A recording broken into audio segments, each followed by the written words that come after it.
इस वीडियो में weekly current affair को डिस्कस करेंगे, यानी कि 20 से लेकर 30 जनवरी तक टॉप 66 करंट अफेयर को डिस्कस करेंगे। तो इसका पीडीएफ आपको टेलीग्राम पे मिल जाएगा एंड 1 फरवरी को कंप्लीट जनवरी मंथ का वीडियो अपलोड कर दिया जाएगा। ठीक है, तो आज का पहला क्वेश्चन है, करप्शन परसेप्शंस इंडेक्स यानी कि CPI 2021 में भारत की रैंक क्या है? तो इसका सही उत्तर ऑप्शन सी 85। तो करप्शन परसेप्शन इंडेक्स 2021 इसको पब्लिश किया गया है ट्रांसपेरेंसी इंटरनेशनल के द्वारा, जिसकी हेडक्वार्टर है जर्मनी में। तो इसमें 180 कंट्रीज़ में टॉप कंट्रीज़ में 1 नंबर पे हैं डेनमार्क, न्यूजीलैंड एंड फिनलैंड। तो 3 कंट्री टॉप किया है। वहीं पे चौथे नंबर पे सिंगापुर। इंडिया की रैंक है 85। इंडिया ने टोटल स्कोर करा है 40 एंड लास्ट ईयर इंडिया की रैंक थी 86। वहीं पे पाकिस्तान की रैंक है 140 एंड लास्ट में है साउथ सूडान। अगला क्वेश्चन है, हाल ही में चीफ इकोनॉमिक एडवाइज़र यानी कि मुख्य आर्थिक सलाहकार किसे अपॉइंट किया गया है? तो इसका सही उत्तर option B we Anantha Nageswaran को। अगला क्वेश्चन है, असम वैभव पुरस्कार से हाल ही में किसे सम्मानित किया गया है? तो इसका सही उत्तर ऑप्शन है रतन टाटा को। तो असम वैभव जो कि हाईएस्ट सिविलियन अवार्ड है असम स्टेट का। ठीक है, तो इस साल मतलब 19 पर्सनालिटीज़ को 3 कैटेगरी में ये अवार्ड दिया गया है। तो पहला है असम वैभव जो कि असम का हाईएस्ट सिविलियन अवार्ड है एंड इस अवार्ड से रतन टाटा को सम्मानित किया गया है जो कि टाटा ग्रुप का चेयरमैन है। दूसरा है असम सौरभ, 5 लोगों को दी गई है एंड असम गौरव तीसरा पुरस्कार है जो कि 13 लोगों को दी गई है। ठीक है, एंड ये तीनों पुरस्कार को क्रिएट किया गया था 2021 में। अगला क्वेश्चन है, स्टैच्यू ऑफ इक्वलिटी किस इंडियन सिटी में बनाई गई है? तो इसका सही उत्तर ऑप्शन सी हैदराबाद में। तो स्टैच्यू ऑफ इक्वलिटी ये इंडियन फिलोसोफर रामानुजा की प्रतिमा है जिसकी हाइट है 216 फुट, यानी कि ये second tallest sitting post statue है इन द वर्ल्ड। फर्स्ट कौन सा है? तो थाईलैंड में बुद्धा स्टैच्यू। तो ये स्टैच्यू ऑफ इक्वलिटी है, इसको पंच लोहा से बनाया गया है, यानी कि मिक्सचर ऑफ 5 मेटल्स यानी कि gold, silver, copper, brass and zinc. And इसका उद्घाटन करेंगे फरवरी मंथ में प्राइम मिनिस्टर नरेंद्र मोदी के द्वारा। अगला क्वेश्चन है, हाल ही में HPCL के चेयरमैन एंड मैनेजिंग डायरेक्टर कौन बने हैं? तो इसका सही उत्तर ऑप्शन सी पुष्प कुमार। तो HPCL यानी कि हिंदुस्तान पेट्रोलियम कॉरपोरेशन लिमिटेड ये इंडिया का 3rd largest oil refining and fuel marketing company है जिसकी हेडक्वार्टर है मुंबई में। अगला क्वेश्चन है, आदि बद्री बांध किस नदी पर बनेगा? तो इसका सही उत्तर ऑप्शन सी सरस्वती नदी पर। तो आदि बद्री डैम इसको बनाया जाएगा हरियाणा एंड हिमाचल प्रदेश गवर्नमेंट के द्वारा एंड रिसेंटली ये दोनों गवर्नमेंट ने MOU पर साइन करा है। ठीक है, तो ये कहाँ पे बनेगा? तो हरियाणा में यमुनानगर डिस्ट्रिक्ट में। ठीक है, अगला क्वेश्चन है, हाल ही में Syed Modi international badminton tournament में वुमेंस सिंगल टाइटल किसने जीती है? तो इसका सही उत्तर ऑप्शन बी PV सिंधु ने। तो Syed Modi international badminton tournament 2022 इसमें वुमेंस सिंगल टाइटल जीती है PV सिंधु जो कि तेलंगाना से है एंड इन्होंने हराई है मलविका बंसोद को जो कि महाराष्ट्र से हैं। ठीक है, अगला क्वेश्चन है, पहली बार इंडिया सेंट्रल एशिया समिट की मेज़बानी किसने की है? तो इसका सही उत्तर ऑप्शन बी नरेंद्र मोदी ने। तो इंडिया सेंट्रल एशिया समिट इसको पहली बार होस्ट किया है प्राइम मिनिस्टर नरेंद्र मोदी ने एंड इसमें 5 कंट्री के यानी कि सेंट्रल एशियन कंट्रीज़ के प्रेसिडेंट पार्टिसिपेट किए थे, Kazakhstan, Kyrgyzstan, Tajikistan, Turkmenistan and Uzbekistan. तो ये पांचों सेंट्रल एशियन कंट्रीज़ है, आपको मैप में यहाँ पे मिल जाएगा Kazakhstan, Kyrgyzstan, Tajikistan, Uzbekistan and Turkmenistan. यहाँ पे है अरल सी। अगला क्वेश्चन है, जम्मू कश्मीर में first ever district good governance index में कौन सा डिस्ट्रिक्ट टॉप किया है? तो इसका सही उत्तर ऑप्शन ए जम्मू। ठीक है, तो first district good governance index यानी कि DGGI इसको लॉन्च किया गया था होम मिनिस्टर अमित शाह के द्वारा जम्मू कश्मीर के 20 डिस्ट्रिक्ट्स के लिए एंड इस इंडेक्स को प्रिपेयर करा था DARPG ने, यानी कि department of administrative reforms and public grievance. तो इसमें कंपोजिट रैंकिंग में टॉप डिस्ट्रिक्ट्स है, यानी कि 1 नंबर पे जम्मू, दूसरे नंबर पे डोडा, तीसरे नंबर पे सांबा एंड चौथे नंबर पे पुलवामा। अगला क्वेश्चन है, किस भारतीय आईआईटी ने new oral cancer detection technology को डेवलप किया है? तो इसका सही उत्तर ऑप्शन सी आईआईटी खड़गपुर ने। तो एक पोर्टेबल यूज़र फ्रेंडली डिवाइस जो कि ओरल कैंसर को डिटेक्ट कर सकता है अर्ली स्टेज में, एंड इस टेक्नोलॉजी को डेवलप किया गया है आईआईटी खड़गपुर के रिसर्चर्स के द्वारा, एंड आईआईटी खड़गपुर ये वेस्ट बंगाल में स्थित है। अगला क्वेश्चन है, हाल ही में सुभाष चंद्र बोस आपदा प्रबंधन पुरस्कार से किसे सम्मानित किया गया है? तो इसका सही उत्तर ऑप्शन है विनोद शर्मा को। तो सुभाष चंद्र बोस आपदा प्रबंधन पुरस्कार 2022, इसमें इंडिविजुअल कैटेगरी में इस पुरस्कार को जीता है विनोद शर्मा ने। वहीं पे इंस्टीट्यूशनल कैटेगरी में इसको जीता है GIDM यानी कि Gujarat institute of disaster management. तो इस पुरस्कार में इंस्टीट्यूशन को 51 लाख रुपये दिए जाते हैं, वहीं पे इंडिविजुअल को 5 लाख रुपये दिए जाते हैं। ठीक है। अगला क्वेश्चन है, ICC mains cricketer of the year 2021 के लिए किसे सेलेक्ट किया गया है? तो इसका सही उत्तर ऑप्शन सी शाहीन अफरीदी को। तो इम्पोर्टेंट ICC अवार्ड 2021 को देख लेते हैं। तो ICC mains cricketer of the year 2021 Pakistan के शाहीन अफरीदी को इसके लिए सेलेक्ट किया गया है। ICC women's cricketer of the year 2021 के लिए स्मृति मंदना को चुना गया है जो कि इंडिया से हैं। वहीं पे ICC test men's cricketer of the year 2021 के लिए चुना गया है जो रूट को, जो कि इंग्लैंड से हैं। अगला क्वेश्चन है, हाल ही में 20वीं ढाका इंटरनेशनल फिल्म फेस्टिवल में बेस्ट फिल्म का अवार्ड किसने जीता है?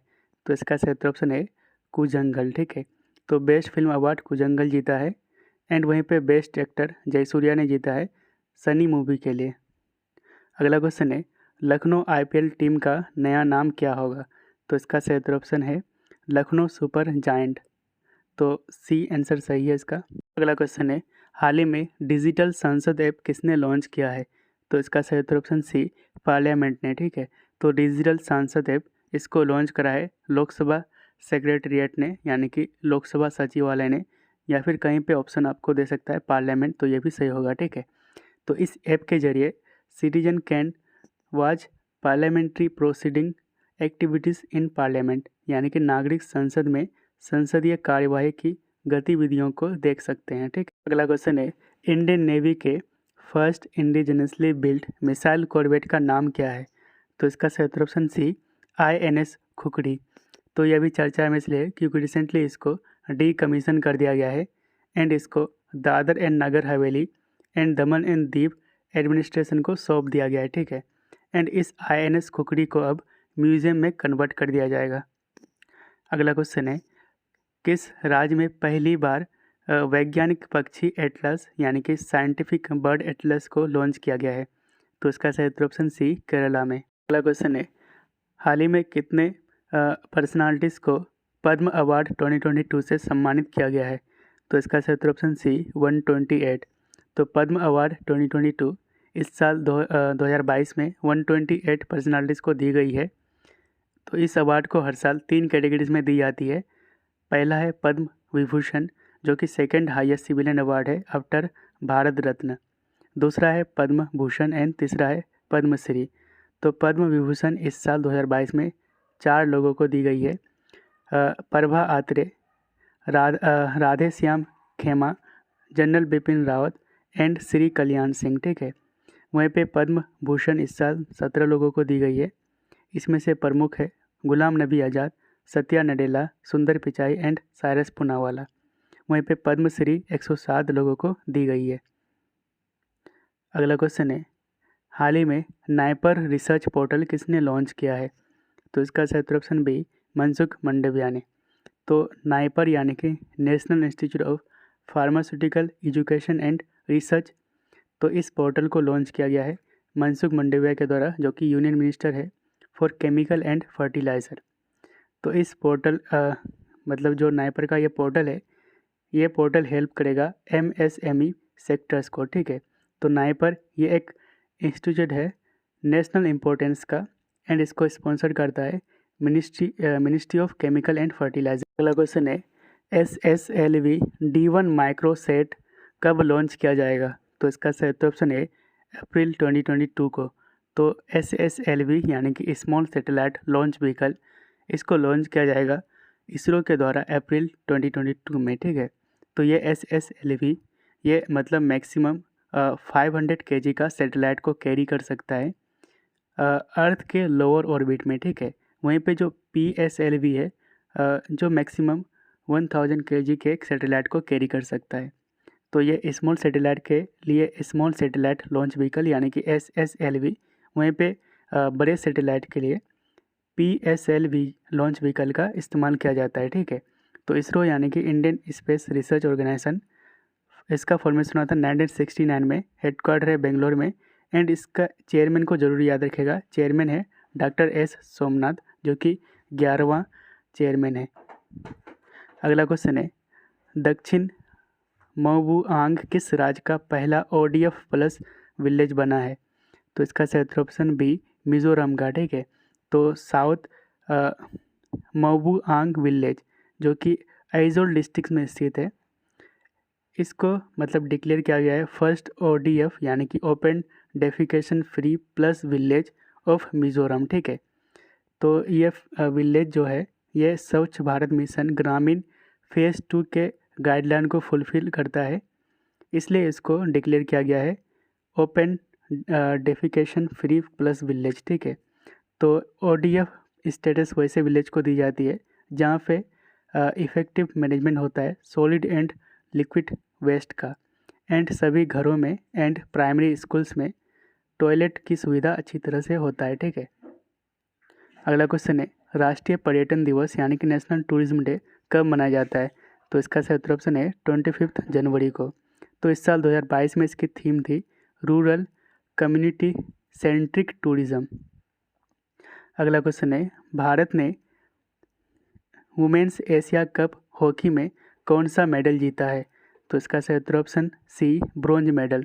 तो 2022 वुमेन्स हॉकी एशिया कप इसको होस्ट कर रहा है ओमान के मस्कट में हो रहा है ये, एंड इसमें विनर्स को देख लेते हैं। तो इसमें गोल्ड मेडल जीता है जापान ने, सिल्वर मेडल साउथ कोरिया ने, एंड ब्रोंज मेडल जीता है इंडिया ने, एंड इंडिया ने हराया है चाइना को। अगला क्वेश्चन है, हाल ही में किस मिनिस्ट्री ने इंडियाज़ वुमेन अनसंग हीरोज़ नामक पुस्तक को तैयार किया है? तो इसका सही ऑप्शन है मिनिस्ट्री ऑफ कल्चर ने। तो इस बुक को रिलीज़ करा है ministry of state for culture Meenakshi Lekhi ने। अगला क्वेश्चन है, सियोमरा कास्त्रो किस देश की पहली प्रेसिडेंट बनी है? तो इसका सही ऑप्शन डी होंडुरस की। तो होंडुरस आपको मैप में यहाँ पे मिल जाएगा, जो कि एक सेंट्रल अमेरिकन कंट्री है। अगला क्वेश्चन है, SKAO प्रोजेक्ट में शामिल होने वाला 8वां कंट्री कौन बना? तो इसका सही ऑप्शन सी स्विट्ज़रलैंड। तो SKAO यानी कि square kilometre array observatory, and ये दुनिया का लार्जेस्ट रेडियो टेलीस्कोप होगा, और इसको बनाया जा रहा है ऑस्ट्रेलिया एंड साउथ अफ्रीका में, और ये 2030 तक कंप्लीट हो जाएगा, ठीक है। तो इसमें मेंबर मतलब टोटल 8 फुल मेंबर हैं प्रेजेंट टाइम स्विट्ज़रलैंड को लगा के, एंड इसके होस्ट कंट्री यानी कि इस प्रोजेक्ट को लीड कर रहा है United kingdom, Australia and South Africa. तो अदर मेंबर कंट्री कौन है? तो इटली है, नीदरलैंड है, पुर्तगाल है, एंड चाइना, एंड इंडिया की पोजीशन है यहाँ पे पार्टिसिपेटिंग मेंबर, एंड इंडिया भी बन सकता है फुल मेंबर, ठीक है। इसने 2022 की पहली ब्रिक्स शेरपा बैठक किस देश की अध्यक्षता में हुई है? तो इसका सही ऑप्शन बी चाइना। तो first BRICS sherpa meeting of 2022 ये शेरपा मीटिंग चाइना की अध्यक्षता में हुई है।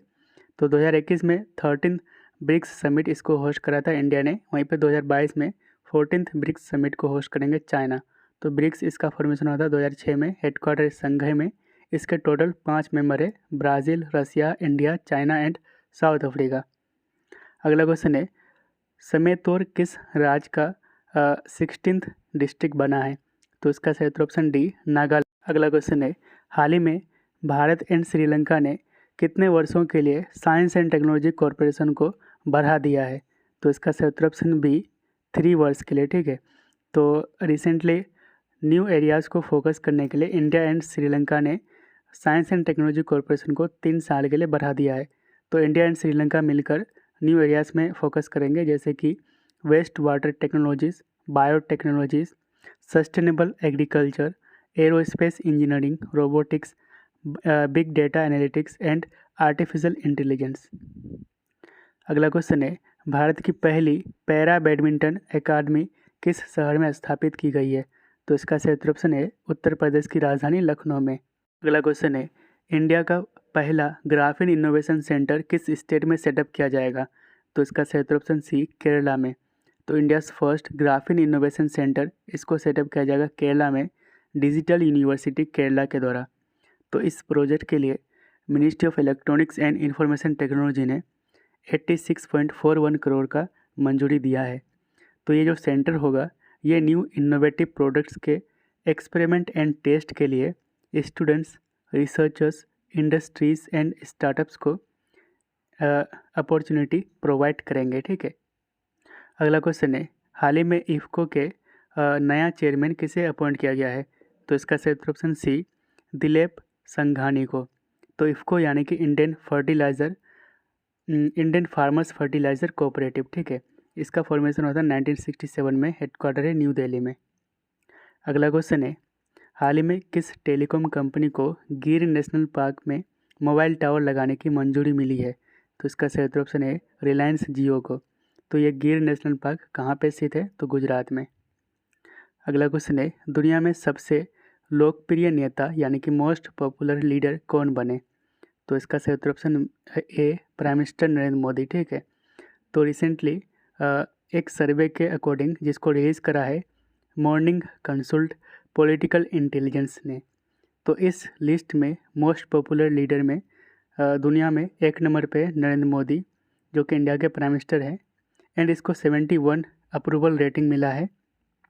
वहीं पे दूसरे नंबर पे मेक्सिको के प्रेसिडेंट एंड तीसरे नंबर पे इटली के प्राइम मिनिस्टर मारियो ड्रागी। अगला क्वेश्चन है, भारत का पहला बांस पार्क यानी कि बेम्बू पार्क किस राज्य में लॉन्च किया गया है? तो इसका सही ऑप्शन है त्रिपुरा में। ठीक है।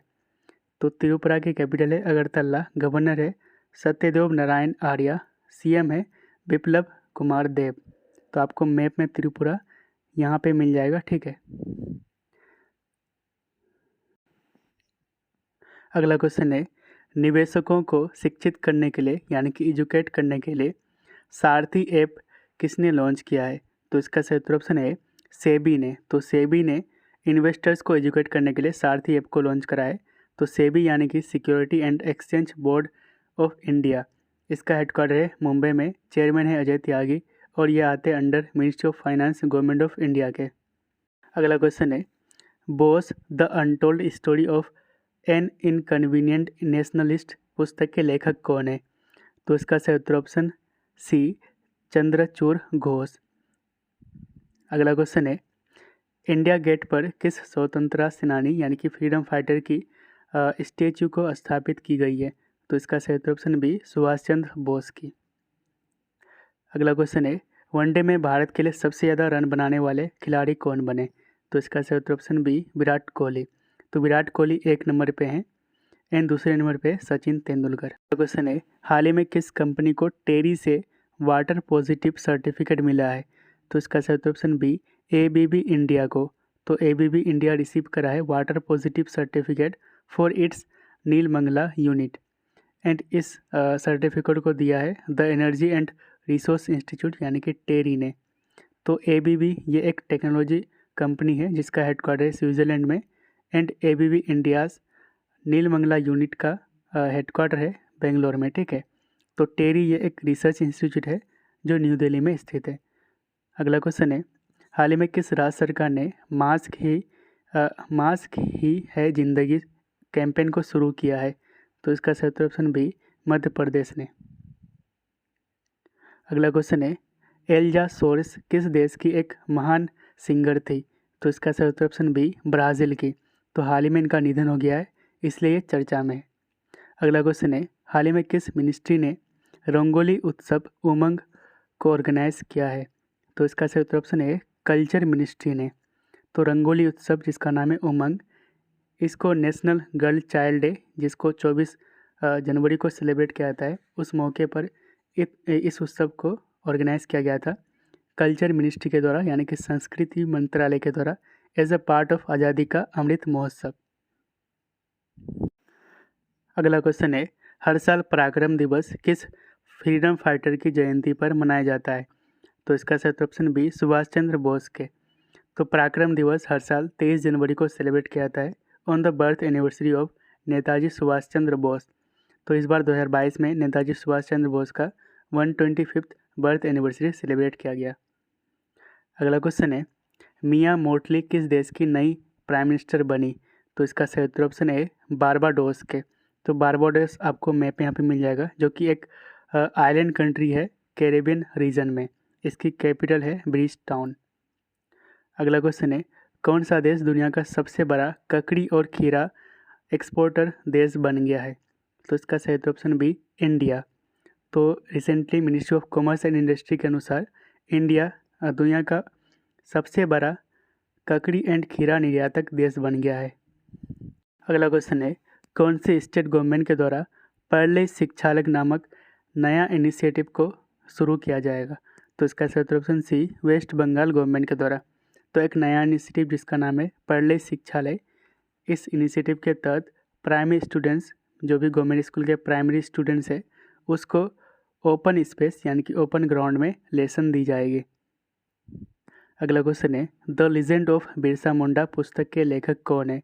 तो इसका सही option C, Tuhin A Sinha. And इस पुस्तक को रिलीज़ करा है महाराष्ट्र के गवर्नर भगत सिंह कोश्यारी।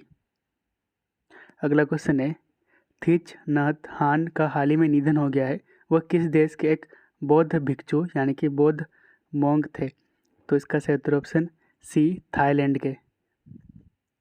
अगला क्वेश्चन है, हाल ही में किस शब्द को यानी कि वर्ड को वर्ष 2021 के लिए चिल्ड्रन ऑफ द ईयर के रूप में नामित किया गया है? तो इसका सही ऑप्शन है एंग्जाइटी। ठीक है, तो एंग्जाइटी यानी कि चिंता ऑक्सफोर्ड यूनिवर्सिटीज प्रेस के children's word of the year for 2021 के लिए सेलेक्ट किया गया है। अगला क्वेश्चन है, जेरी हैमलेट को किस स्टेट या फिर यूनियन टेरिटरी के पहला मिल्क विलेज डिक्लेयर किया गया है? तो इसका सही ऑप्शन है बी, जम्मू एंड कश्मीर के। ठीक, अगला क्वेश्चन है, हर साल नेशनल वोटर्स डे कब मनाया जाता है? तो इसका सही ऑप्शन बी, 25 जनवरी को। तो नेशनल वोटर्स डे हर साल 25 जनवरी को सेलिब्रेट किया जाता है एंड पहली बार इसको 2011 में मनाया गया था। तो इस साल 2022 में इसकी थीम है making election inclusive, accessible and participative, यानी कि चुनावों को समावेशी, सुगम और सहभागी बनाना। तो 25 जनवरी को क्यों मनाते हैं? क्योंकि 25 जनवरी 1950 को इलेक्शन कमीशन की स्थापना की गई थी। तो इलेक्शन कमीशन ये एक कॉन्स्टिट्यूशनल बॉडी है, ये आते आर्टिकल 324 में। इसकी स्थापना की गई थी 25 जनवरी 1950 को। इसके कंपोजिशन की बात करते हैं तो इसमें 3 इलेक्शन कमिश्नर होते हैं, एक चीफ इलेक्शन कमिश्नर होते हैं and 2 other election commission, and इनको अपॉइंट करते हैं प्रेसिडेंट, और इनका टेन्योर होता है 6 साल का या फिर एज ऑफ 65 ईयर्स। अगला क्वेश्चन है, हाल ही में चर्चा में रहे आर नागास्वामी का संबंध निम्नलिखित में से किससे थे? तो इसका सही ऑप्शन सी, हिस्टोरियन। तो आर नागास्वामी ये तमिलनाडु से थे। ये इंडियन हिस्टोरियन एंड आर्कियोलॉजिस्ट थे। ठीक है, हाल ही में इनका निधन हो गया इसलिए चर्चा में है एंड इनको 2018 में पद्म भूषण से सम्मानित किया गया था। अगला क्वेश्चन है, हाल ही में कितने चिल्ड्रेंस को प्रधानमंत्री राष्ट्रीय बाल पुरस्कार 2022 से सम्मानित किया गया है? तो इसका सही ऑप्शन बी, 29 चिल्ड्रेंस को। तो 29 चिल्ड्रेंस को इस साल दिया गया है अलग अलग फील्ड्स में। इनोवेशन के लिए 7, सोशल सर्विस के लिए 4 बच्चों को, स्कॉलस्टिक के लिए 1, स्पोर्ट्स के लिए 8, आर्ट्स एंड कल्चर के लिए 6 बच्चों को एंड ब्रेवरी के लिए 3 बच्चों को। ठीक है, एंड पहली बार बच्चों को डिजिटल सर्टिफिकेट दिया गया है थ्रू ब्लॉकचेन टेक्नोलॉजी। तो ब्लॉकचेन टेक्नोलॉजी का इस्तेमाल करके डिजिटल सर्टिफिकेट दिया गया है चिल्ड्रेंस को, एंड पहली बार ये अवार्ड दिया गया था 1996 में, एंड इसमें कैश प्राइज़ दिए जाते हैं 1 लाख रुपये। अगला क्वेश्चन है, नेताजी अनुसंधान ब्यूरो यानी कि नेताजी रिसर्च ब्यूरो के द्वारा नेताजी अवार्ड 2022 से किसे सम्मानित किया गया है? तो इसका सही ऑप्शन बी, जापान के former prime minister Shinzo Abe को। क्वेश्चन है, हर साल नेशनल गर्ल्स चाइल्ड डे कब मनाया जाता है? तो हर साल गर्ल्स चाइल्ड के राइट्स को प्रमोट करने के लिए 24 जनवरी को नेशनल गर्ल चाइल्ड डे मनाया जाता है। तो इस बार तो थीम नहीं है, लेकिन इस दिवस को ministry of women and child development के द्वारा शुरू किया गया था 2008 में। अगला क्वेश्चन है, हर साल इंटरनेशनल डे ऑफ एजुकेशन कब मनाया जाता है? तो इसका सही उत्तर ऑप्शन बी 24 जनवरी को। तो इस बार 2022 में इसकी थीम है चेंजिंग कोर्स ट्रांसफॉर्मिंग एजुकेशन। अगला क्वेश्चन है, क्रिस्टीना मलादेनोविक एंड इवान डोडिंग किस खेल से संबंधित है? तो इसका सही उत्तर ऑप्शन बी टेनिस से। तो यह भी चर्चा में इसलिए है क्योंकि रिसेंटली ऑस्ट्रेलियन ओपन 2022 में मिक्स्ड डबल टाइटल जीते हैं क्रिस्टीना मलादेनोविक जो कि फ्रांस से हैं एंड मैन डोडिंग जो कि क्रोएशिया से हैं। अगला क्वेश्चन है, हाल ही में किस मिनिस्ट्री ने माई CGHS ऐप को लॉन्च किया है? तो इसका सही उत्तर ऑप्शन ए हेल्थ मिनिस्ट्री ने। तो न्यू CGHS यानी कि central government health scheme website and mobile application जिसका नाम है माई CGHS, इसको लॉन्च करा है मनसुख मंडाविया जो कि यूनियन हेल्थ मिनिस्टर है। एंड इसका एम है to provide easy access to health care service to more than 40 lakh beneficiaries, यानी कि 40 लाख से अधिक लाभार्थी को स्वास्थ्य सेवा तक आसान पहुंच प्रदान करना। अगला क्वेश्चन है, हाल ही में किस स्टेट गवर्नमेंट ने स्थानीय हस्तशिल्प यानी कि लोकल हैंडीक्राफ्ट्स को बढ़ावा देने के लिए अपना कांगड़ा ऐप को लॉन्च किया है? तो इसका सही उत्तर ऑप्शन सी हिमाचल प्रदेश। अगला क्वेश्चन है, CSIR CDRI के वैज्ञानिकों ने ओमिक्रॉन के लिए एक RT-PCR किट को डेवलप किया है। इस किट का नाम क्या है? तो इसका सही उत्तर ऑप्शन बी OM यानी कि ओम। तो CSIR CDRI यानी कि सेंट्रल ड्रग रिसर्च इंस्टीट्यूट, इन्होंने डेवलप करा है RT-PCR kit for testing Omicron जिसका नाम है ओम। अगला क्वेश्चन है, जीवन रक्षा पदक श्रृंखला पुरस्कार 2021 के लिए कितने व्यक्तियों को चयन किया गया है? तो इसका सही उत्तर ऑप्शन बी 51 C51। तो जीवन रक्षा पदक इसको वैसे लोगों को दी जाती है जो दूसरे का जान बचाते हैं। तो इनको मतलब इस अवार्ड को 3 कैटेगरीज में दी जाती है। सर्वोत्तम जीवन रक्षा पदक 6 लोगों को दी गई है इस साल। उत्तम जीवन रक्षा पदक 16 लोगों को दी गई है। वहीं पे जीवन रक्षा पदक 29। तो इस तरह 51 लोगों को जीवन रक्षा पदक दी गई है। अगला क्वेश्चन है, निम्नलिखित में से किस एथलीट को परम विशिष्ट सेवा मेडल से सम्मानित किया गया है? तो इसका सही उत्तर ऑप्शन है नीरज चोपड़ा को। तो सूबेदार नीरज चोपड़ा को परम विशिष्ट सेवा मेडल से सम्मानित किया गया है। एंड ये किस खेल से बिलोंग करते हैं? तो जेवलिन थ्रो से। एंड इन्होंने टोक्यो ओलंपिक 2020 में गोल्ड मेडल जीते थे भारत के लिए। 2018 में इनको अर्जुन अवार्ड से सम्मानित किया गया था एंड 2020 में इनको विशिष्ट सेवा मेडल से सम्मानित किया गया था। अगला क्वेश्चन है, हाल ही में पंडित जसराज कल्चरल फाउंडेशन का किसने लॉन्च किया है? तो इसका सही उत्तर ऑप्शन सी नरेंद्र मोदी ने। तो पंडित जसराज ये इंडियन क्लासिकल वोकलिस्ट यानी कि भारतीय शास्त्रीय गायक थे। एंड इनके बर्थ एनिवर्सरी के मौके पर PM नरेंद्र मोदी ने पंडित जसराज कल्चरल फाउंडेशन को लॉन्च किया है। क्वेश्चन है, 29 जनवरी 2022 को कितने ड्रोन बीटिंग द रिट्रीट समारोह में शामिल होंगे?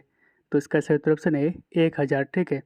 तो रिपब्लिक डे सेलिब्रेशन जिस दिन समाप्त होता है उस दिन बीटिंग रिट्रीट सेरेमनी के साथ समाप्त होता है।